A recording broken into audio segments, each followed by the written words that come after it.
অনেকেই প্রশ্ন করে থাকে যে ভাইয়া মোবাইল দিয়ে কি ফ্রিল্যান্সিং করা যাবে কিনা, মোবাইল দিয়ে কি আপওয়ার্কে কাজ করা যাবে কিনা, মোবাইল দিয়ে কি ফাইবারে কাজ করা যাবে কিনা, মেনি মেনি মোর ওয়েবসাইটের নাম বলে বা প্ল্যাটফর্মের নাম বলে, যেগুলো হচ্ছে মোবাইল দিয়ে কাজ করা যাবে কিনা। বাস্তবিক পক্ষে মোবাইল দিয়ে যদি আপনি কাজ করতে চান সেটা আসলে সম্ভব না।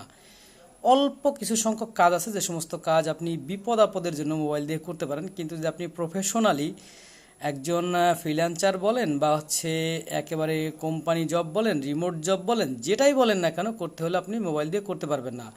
মোবাইল দিয়ে শুধু করতে পারবেন, কোনো প্রতারণার শিকার হতে পারবেন। মোবাইল দিয়ে ফ্রিল্যান্সিং করে মাসে 3 লাখ টাকা 5 লাখ টাকা উপার্জন করেন, এই ধরনের প্রতারণার শিকার হতে পারবেন মোবাইল দিয়ে। তাছাড়া হচ্ছে আপনি মোবাইল দিয়ে কাজ করে টাকা উপার্জন, সেটা বাস্তবিক পক্ষে সম্ভব নয়। যেটা আমি বলছিলাম যে অল্প সংখ্যক দু একটি কাজ বিপদ আপদে আপনি করতে পারবেন, কিন্তু মোবাইল দিয়ে ফ্রিল্যান্সিং কোনোভাবেই বা হচ্ছে রিমোট জব কোনোভাবেই সম্ভব না, এবং সম্ভব হওয়ারও কোনো পসিবিলিটি নাই।